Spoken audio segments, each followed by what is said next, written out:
The Gameday Broadcast Network is proud to present high school football. This exclusive broadcast is being powered by Integrated Sports Medicine and Physical Therapy. Get back in the game of life, the game on the field. Manhattan Pizza, now serving Ashburn, South Riding, and Leesburg with the best dang pizza in the world. By Max Muscle Sports Nutrition.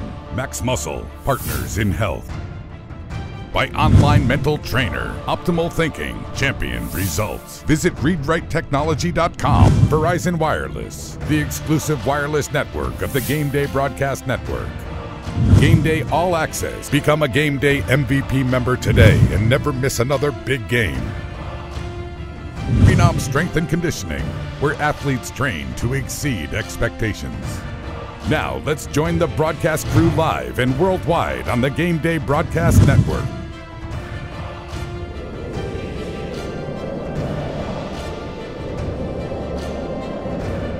Welcome back to Gameday All Access. Andy Hayes, Bruce Bornarth, and Ben Simpson here on the Gameday Broadcast Network. Hope you're enjoying our coverage of high school football here in Northern Virginia. It's time now for a new segment here. We like to pull out the Gameday Mailbag here from time to time and answer some questions from you, the Gameday Nation out there. We've got some great questions from fans out there that have written in. And today we're going to introduce the fourth member of our show, Amanda Hulskamp, who has that input from the fans. She's got question number one. Amanda, take it away. Thanks, Andy. We've got some questions in from the Gameday Nation. This first one here is for you, Andy, from Nick and Chantilly. Will any student sections be able to hang with the Westfield Dog Pound this year? Great question there from Nick. Amanda, here's the bottom line. The student sections, we've already talked about Chantilly, but I think Westfield might be up to par. And then you got to throw in Centerville. And Ben, you saw them last week. I think that, you know, Westfield has some competition this year. I don't know that it's a for sure. They won the Spirit last year with Centerville. Those two were the best that I saw all year long.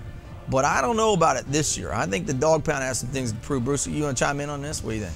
Well, you know, we're leaving out all the schools out here in Loudon, some of the ones that are up-and-coming student sections. I think Briarwoods has a great student section. Broad Run section is getting bigger and better and louder and louder and louder. And I'm not sure what's going on in Tuscarora and Woodgrove. That's just a madhouse out there. So you're saying, Nick, that it's not a foregone conclusion that Westfield has the best student section this year? Well, no, and Nick was setting you up. Nick's from Chantilly. He's setting you up in this one because he knows Chantilly is #1 right now. But you know what? Don't get too complacent. Well, he's a Westfield guy living in Chantilly, but that's where the school is, by the way. Have you ever been there? It's pretty. No, but I haven't met Nick. I got you. Nick's a Westfield guy. Ben, who do you like? I mean, do you think Westfield's got the best student section? I'm going to give Chantilly the slight edge in the student section. I think both schools bring it every single game, but Chantilly fans are just nuts, and they bring the noise every single game, so Chantilly gets the edge over the Dog Pound. Yeah, and any student section that blows up a picture of me has to be put right near the top of the charts when I show up at a game and they're holding that up yelling for Hayes. Hey, call me egotistical, whatever you want to say. Bottom line is I like that. So Nick, hopefully we answered your questions there, and I think it's a toss-up right now. I don't think it's for sure. Amanda, let's go to question number 2. This next one is for Bruce from JC in Ashburn. With Matt Rowland's injury, will Briarwoods be in trouble in the coming weeks? Thanks a lot, JC. Look, you're going to get me in a world of trouble here right now. But here goes. Yeah, is Matt Rowland a great player? Absolutely. Has he got a D1 scholarship? Yes, he does. Does he deserve it? Yes, he does. But have you seen Briarwood's schedule the next few weeks and the next recent weeks? Now, I can say this because my school's one of them on that schedule. It is not going to have any effect over the next 3 to 4 weeks in this season. If you just go take a look at Briarwood's schedule. That's all I'm going to say about it. Yeah, I mean, Matt Rowland was out of the Broad Run game. I thought that impacted it from a standpoint of the defense some, but I agree with you. They're not going to be tested until they get to that tilt with Tuscarora. If he's not back by that game, yes, it will impact that, and that's going to be about week 6. So we'll have to gauge how healthy he is for that. I'll agree with both of you guys. I think the way the schedule stands, I think it won't make as big of an impact as it would later on. All right, Ben, our next one's for you from Sean from your hometown of Herndon, Virginia. He asks, if you had to pick a team to win the Concord right now, who would it be? Good question, Sean, and a very tough question, too. Putting me on the spot. This early in the season, I think it's pretty hard to tell who's going to be the team to come out of the Concord. But for me personally, I think it comes down to two teams, Centerville and Westfield, just like it did last season. And I'm going to give the Westfield Bulldogs, you kept talking about me picking against the Bulldogs all the time, but as much as it pains me, I think the Bulldogs are going to come out of this district on top. So you don't have Chantilly in the top two? Not in the top two, no. With all they have coming back, you don't have Chantilly in there. I'm sure they're gonna say something to me, but no, I honestly have Centerville and Westfield as the top two teams in this district. What do you think, Bruce?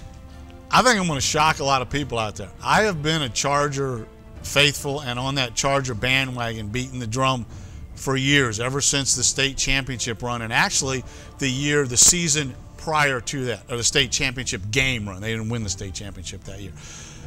But you know what?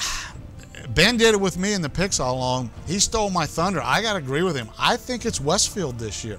Go figure. You know, I'm going to get everybody at Chantilly upset at me, but you got to pick one. I'm going to pick Westfield. I'm not buying those top two. I'm telling you right now, I think Chantilly's in that top two. And it's one of those other two that you mentioned as a team to watch out for. And don't forget about Oakton. But I really feel like, number one, Chantilly has Westfield at home only a few weeks from now. So that's going to be a huge game. They beat Westfield at home, and then they're in the driver's seat, okay? They do have to go on the road to take on Oakton and Centerville this year. But I like Chantilly and what they showed me in week one. I think they have to be the favorite in the Concord district. I really do. At this point, you know, Sean, I feel like this is the game. You know, you come up with Chantilly. Do they come to play against Stonebridge this week and show us that they are not just a good team, they're a great team? If they walk away with a big win over Stonebridge, then I'm convinced this is the front runner in the Concord district. That's my personal opinion. We'll see how it all plays out here this week. Andy, back at you from Allison and Ashburn. How confident are you in winning a second consecutive Picks of the Week championship this fall? First of all, Allison, thank you so much for your question. And I think, you know, I'm going to show you confidence, right? I'm not worried at all, especially about Bornarth catching me in the Picks of the Week. I'm not worried at all about Ben because he's following Bornarth, which is just automatic sinking of the ship here on his end. The only person that gives me a problem in the Picks of the Week is Helene Shane, our producer. She won it 2 years ago. I won it last year. And there's a very fierce competition. And the one thing that I'm a little nervous about is Helene produces the show and then makes her picks. So am I confident that she's going to, you know, be there in the end? Yes, she'll be there right at the end. Where's the challenge flag? Right at the end, she'll be there. I think I have enough though in the tank here to win for a second consecutive year. You know, I've been talking to Charlie Pierce and Coach Burnett here locally about what it takes to win 2 in a row, and they've given me some great advice. So I'm very confident. You want to make a comment? Yeah, I want the challenge flag. I'm throwing the red flag on that. First off, Allison, who's kidding who? I want to know, did your son or your wife write this question and send it in here for you? Come on now, Allison, what are you getting out of this? You getting a Happy Meal or something like this out of it? Come on. We don't discuss those terms. And secondly, and most importantly, I'm not going to gloss over and let you throw Helene Shane under the bus like that and back up over and accuse her of doing something a little bit underhanded in these picks, trying to get advantage. You are borderline accusing her of not being up and straightforward. No, I'm accusing her these picks. of playing defense by watching my picks first because I'm the one that she's chasing. Well, I was the champ from a year ago. But that isn't simply, people listen, that is simply not true. My picks are what they are. I mean, I stand on my record. Don't vote for me. But let me tell you something. Come towards the end of the season in the back room over there, let me see who's checking whose other picks and playing defense first. Helene, who you picking? Who you picking, Helene? Let's see here. Now, if I pick so-and-so and she picks so-and-so, then I can catch her. Just throw that out of your mind. That's totally not true. Helene is as straight up and honest as anybody else in the program. And don't get me started on Brittany either. Yeah, you really think. My ex-partner who left me hanging this year. She left you hanging big time because your picks are terrible here. Ben, you got anything to add? Half the picks were her picks last year. I feel like rooting for Andy is a little bit like rooting for the Yankees. I like what Helene. I like what Helene picks. If I can't win, I got to go with her. So my teammates here, they're not buying my second consecutive title run here this year. It's not going to happen. Don't you worry though. It's all good. We're going to make it happen. That's the bottom line. All right, final question here. This one is for Bruce. Let's send it back to Amanda. And this last one's for you, Bruce, coming from Joe in Ashburn as well. It seems that you've become a front runner, only calling games for the team that is winning state titles. How do you defend yourself? This is the greatest question that we've had asked here. Joe in Ashburn is right on it. I think I know who this might be. Bruce, you are a front runner. I mean, let's just throw it out there. I mean, Parkview was your team when they were winning. Broad Run became your team when they were winning state titles. And now it's Briarwoods. Who's it going to be next? I mean, I think people want to know. Are you a front runner? Are you a bandwagon guy? Look, Joey, you start this question with "it seems like." Look, get up, sit down, and split the seam in your britches and get out of your mother's basement. There's a nice, beautiful world out there. Follow what's been going on. What you just said, Andy, I've never left my Parkview Patriots. I'm a Broad Run grad. I still love Broad Run. I still love Stonebridge and Fowlham. I still love Chantilly.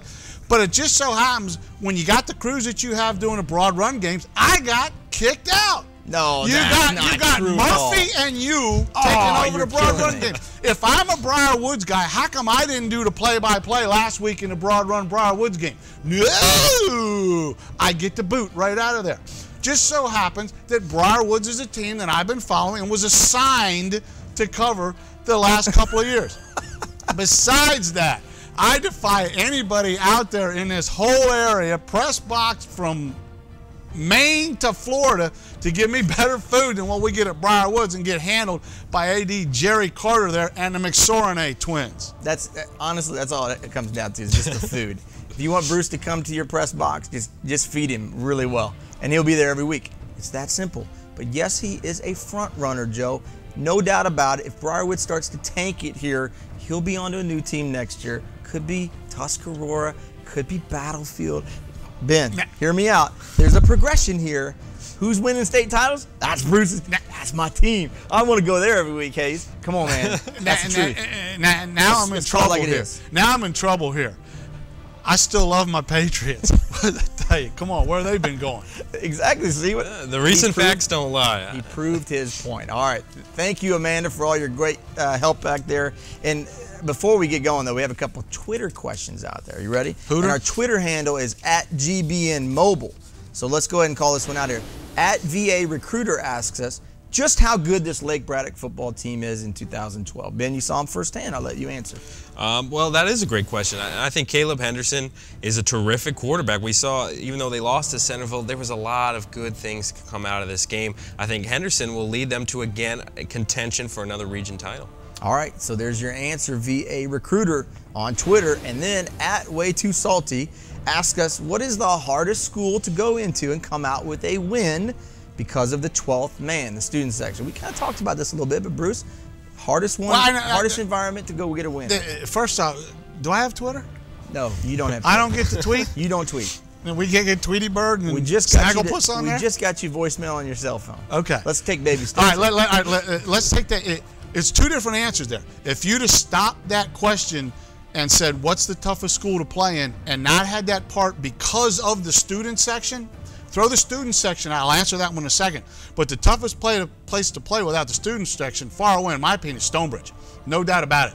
You go into there, I don't care what the crowd is, that place is always packed, and that is, to me, the most intimidating place to go play and hardest place to try to get a win.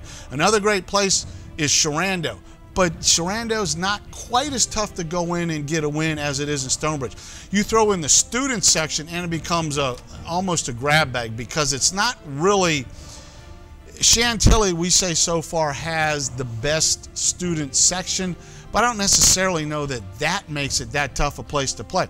I'm going to tell you the student section, and we talked about it Friday night. Until they moved the Maroon crew from under the bleachers or under the goalpost where those two bleachers were, right, I would have said the Maroon crew at that time was the biggest factor towards winning the game. I mean, not the best student section, but the biggest factor. Does that make sense? Yeah, I agree. I mean, you answered it well. I don't think I need to add anything on there. Throw out a couple other teams. I mean, I think Chantilly at home is a tough place to, go into and win. I mean, that student section when it's a night game and they're rocking, oh man, that's a great atmosphere. I would take that one. Westfield, I think, is another place you don't go walk into and will come out with an easy win. That doesn't happen very often. Oakton has a good home field advantage. So, I mean, you talk about all these teams. Battlefield tough at home. I think, to answer your question, those are the hardest ones to come into. If you had to pick one, it depends on every year. I mean, Centerville last year, toughest place to go beat. Centerville was on at their home place. All right, so thank you, at Way Too Salty, for your question. And if you'd like to ask us a question, you can do so by tweeting us at GBNMobile, and we'll come back to you next week and throw out your Twitter handle and answer your question right here on Game Day All Access. All right, guys, show's in the books here. Bruce, remember this: if you have to ask if you have Twitter, you don't have Twitter. That's one thing we've learned this week in this show. I got a handle. You have a handle, but it's not a Twitter handle. Well, you're going to set me up. You set me up my voicemail. Ben, can you take care of your buddy? Triple B at wherever. That goes back.